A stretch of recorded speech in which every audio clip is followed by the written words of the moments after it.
Alexa, stop.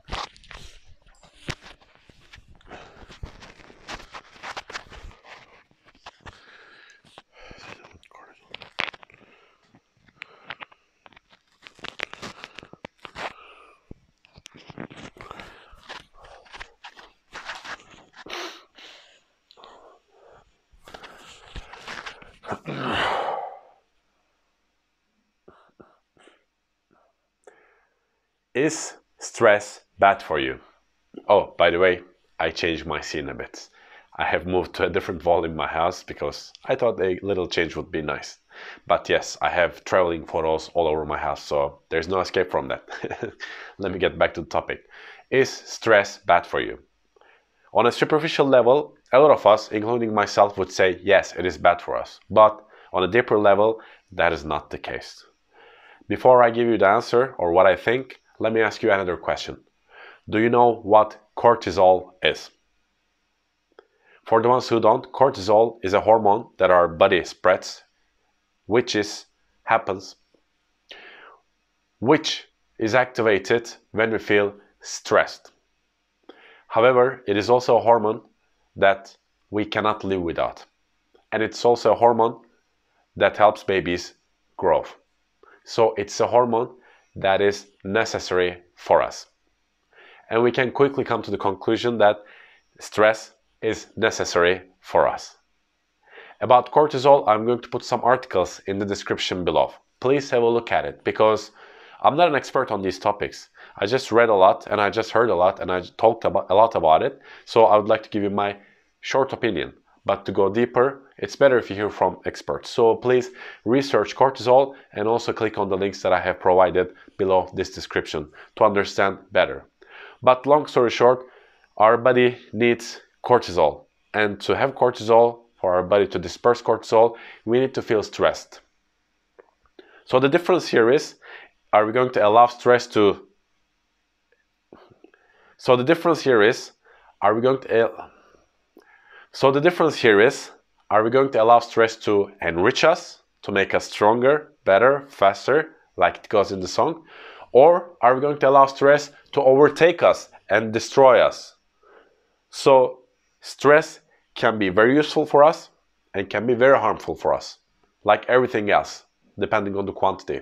But as long as we take it in the right quantity, then it is something that is necessary for us to live, to progress, to grow, and to move forward.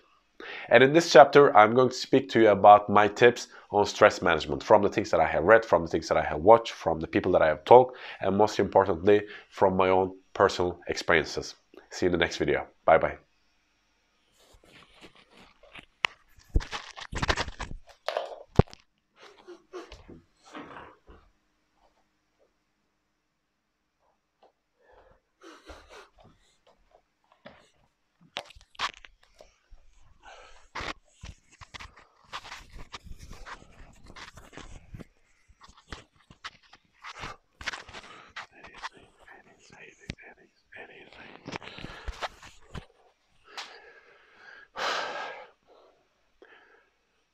Let me ask you a question. Do you meditate? I do.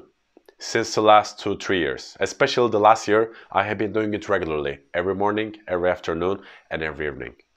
And it has changed my life drastically. In a very good way, of course. Meditation doesn't always have to be you crossing your legs, sitting down and doing your hands like this. It can be a praying, regardless what religion you believe in, or if you believe in a religion, it's also okay if you don't. It can be just sitting down and being quiet and breathing in and breathing out. So there are very different kinds of meditation, which I'm not going to get inside here.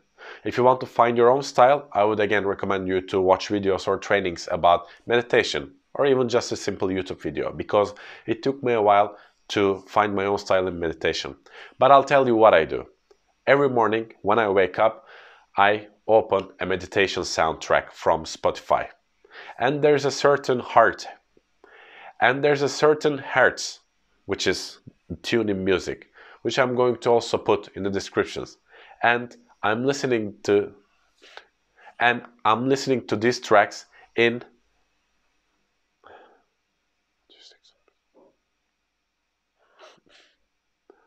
Every morning when I wake up, after I write down my dreams, I meditate listening to a song on Spotify. And these are typical and these are specific meditation sounds.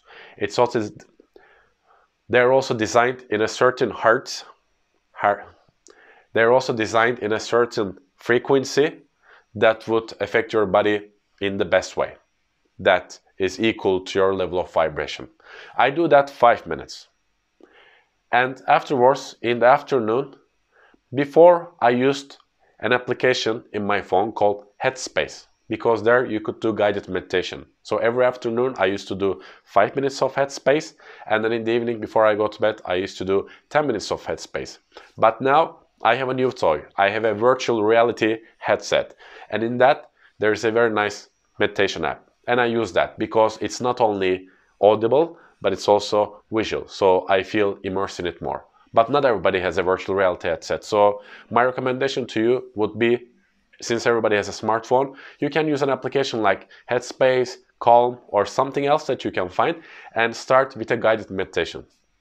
And if you're a beginner, you don't immediately have to start with 20 minutes of meditation, because that would be too much. You can start with 1 minute, 2 minutes, 5 minutes, 10 minutes, and then gradually you can increase it.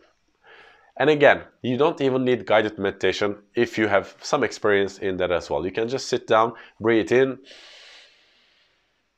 hold it a bit, breathe out, hold it a bit, and follow this method called box breathing for a while, and allow thoughts to pass by. The analogy that I like, similar to this, is putting your files on your computer into the recycle bin. So you get rid of the unnecessary stuff that you go out through the day. So it's like putting garbage to a dispenser. That's how I feel. And there are different kinds of breathing, there are different kinds of meditation. Again, research more about it and find your style. I'm not here to tell you how you can meditate. I'm here to tell you how I meditate and how it affected my life. And I'll tell you how it affected my life before I finish it. In the beginning, it was a bit like doing fitness actually. In the first months, I started getting feedback from people. Different kinds of feedback. They said, "Oh, I see you that you are more positive. Oh, I see you better. Oh, your face is bright. Your skin is better." Probably meditation was not the only reason that this happened, because I try to take care of myself holistically, but I realized that meditation will help. And afterwards, after a while, I realized that when I meditate, I started feeling good immediately, because I got better at it, I practiced more, and I felt the effects better. So meditation is a very important time throughout the day to just digest everything that happens to you and to start making the change from inside out. It's a bit like shoveling earth inside of you and discovering gems that are hidden inside of you, because do not forget, everything is already there. You just have to go and find it. So I would very much recommend everyone to meditate regularly. And this can be in any form that you want, regardless of what your religious belief is, or if you have any or not, regardless of your background. It's important to spend time for yourself, and meditation is a very, very important way to do it. In the description part, I'm going to send you some links and some applications that I use and I listen and I watch to help you start a bit on it. And if you're already doing it, just keep on going. Congratulations. See you in the next episode.